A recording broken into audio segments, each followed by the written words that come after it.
Okay, so to all the Canadians who clicked on this video, if I told you that ICE was already in Canada, did you know that?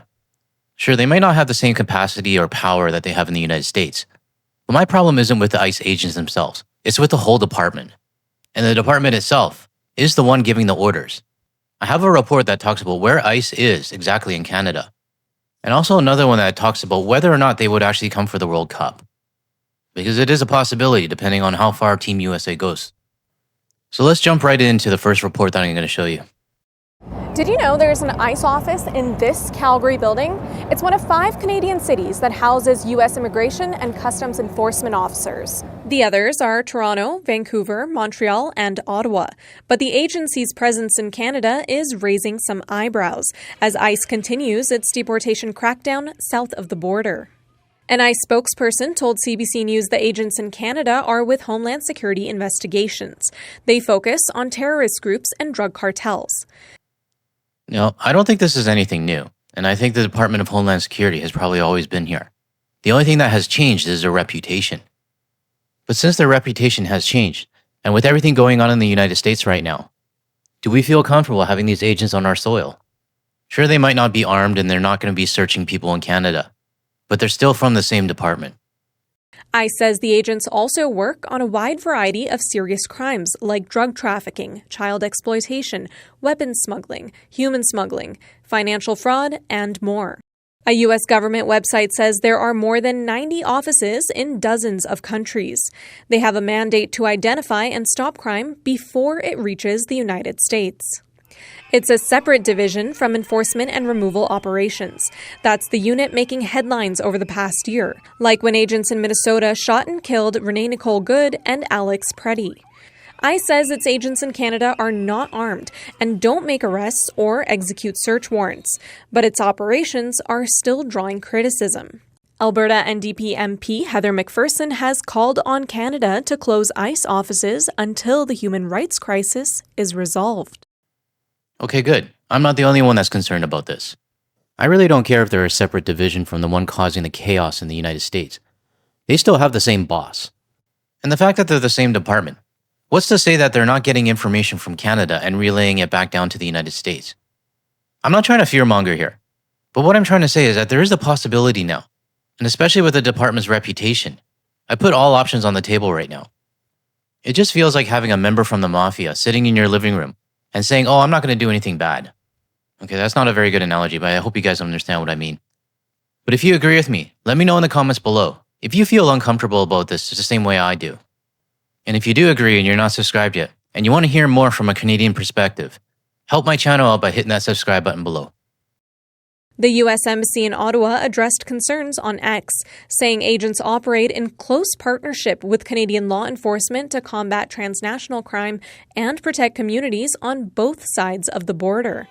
But this human rights specialist says Canadians deserve to know more about what experts have called a paramilitary of the Trump administration is doing in Canada.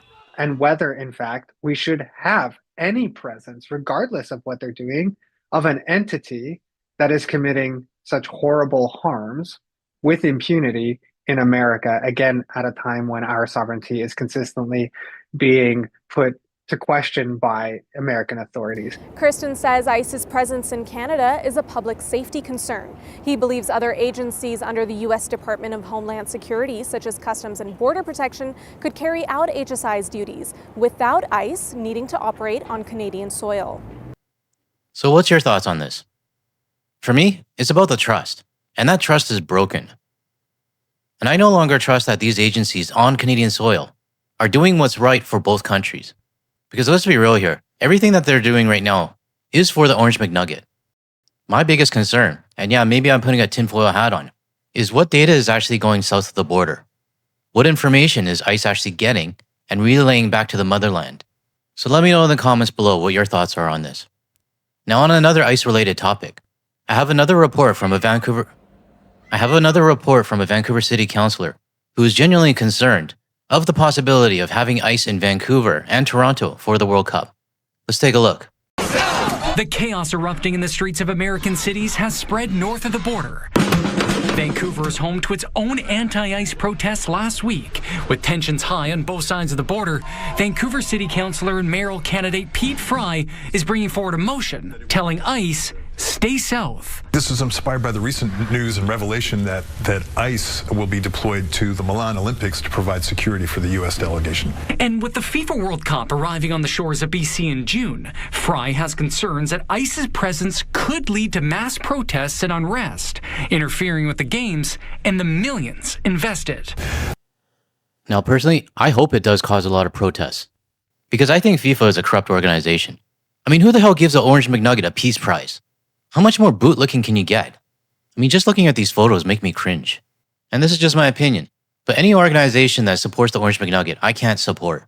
And that includes FIFA as well. But back to the ICE topic. We already kind of knew this was going to happen. Especially with ICE now being at the Winter Olympics. What's stopping them from actually coming to Canada? What's stopping them from going wherever the Orange McNugget goes? They're no longer serving the United States. They're serving the Orange McNugget and his administration. Essentially, they're just hired bodyguards that will go wherever the US administration wants them to go. So I think this is a big concern for Canada. And actually, not just Canada, for everyone. Because if there is a big global event, whether it's the Olympics or FIFA or the G7 or anything else, and they're traveling to another country, now we all have to think, okay, is ICE going to be joining them as well? That potential, and ask the federal government to make it pretty clear that ICE would not be welcome to come to Vancouver to perform security for FIFA in any capacity. Through the traffic police, what a goal! As of right now, the U.S. men's national soccer team is not scheduled to play in Vancouver. There is a chance they could later on, if the team gets through the group stage and plays in the knockout rounds. So CTV News asked the City of Vancouver and the VPD whether ICE would potentially be in the city. They said they have no knowledge of it. The VPD going as far as to say they don't know of any foreign law enforcement agencies being present. It doesn't make any sense to me. I don't know what the benefit to the U.S. would be. I don't know what the benefit would be to Canadian authorities. So to see ICE on the streets of Vancouver would be incredibly rare. Absolutely. I can't imagine it. Unless approved by the Canadian government.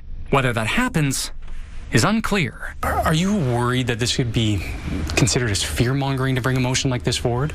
No, I think it's about clarity. I think it's about, reflecting our own values as a city. And I think, we've seen the boycott of Pattison. We saw the boycott of Hootsuite and the reaction from Vancouverites. And with months to go before the FIFA World Cup arrives here in Vancouver, Fry and Councillor Sean Orr's motion will go to council on February 25th. I totally agree with this councillor. It's not fear-mongering. It's putting our foot down. I think we really need to start showing that we are not happy with any of this. And even the possibility, even if it's a 2% possibility that ICE shows up for FIFA, we have to be as loud as possible, showing them that, hey, you're not welcome here. And if Team USA does end up playing in Canada anywhere, I think we have to protest as much as we can. And if that causes disruptions to FIFA, well, personally, I don't give a shit. But we still have to make our point. Now, the last video I wanted to show you is from another Vancouver City Councillor who also expresses his concerns. I'm only going to show a small portion of it, but if you want to watch the whole thing, as always, the link will be in the description below. Is this about preventing a real concrete risk, or is this more about sending out a political message? I mean, I think there's a little bit of both. I mean, I think we have a duty and a responsibility to speak up about what's happening, and that can be a symbolic thing. But I also think that it brings up a larger conversation around the security apparatus and all its kind of different tentacles, and how they kind of interact with Canadian sovereignty, and so for sure, it's kind of twofold.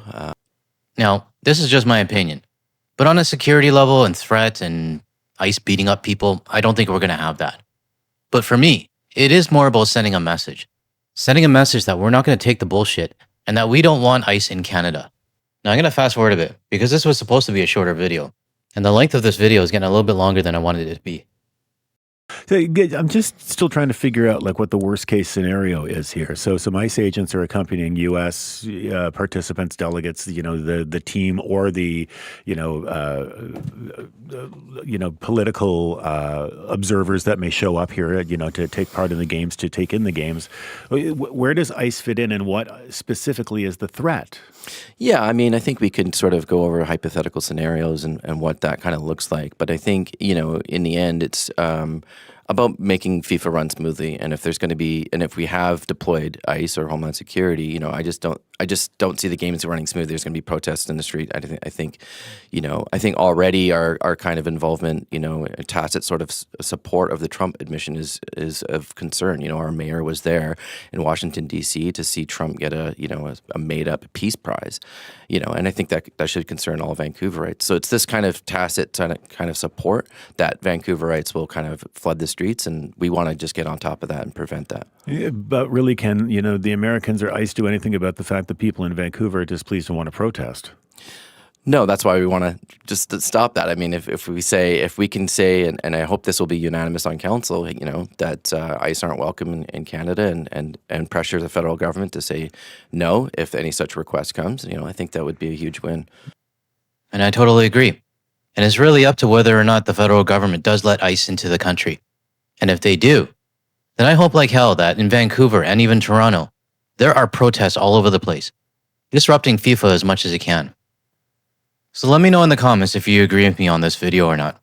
But I personally think that if ICE comes to Canada for FIFA, we have to be as loud as we can. Now, I might not be around in Canada when FIFA started. Well, maybe. I'm not really too sure yet when I'm coming back to visit. But regardless of that, I have faith in my fellow Vancouverites that you guys will be as loud as possible. Okay, that's all I got for today's video. If you found any value in anything I said today, or you did spot that one time when the co-host was meowing, help my channel out by hitting the like and subscribe button below. Thanks very much, everyone, and have a good rest of your day.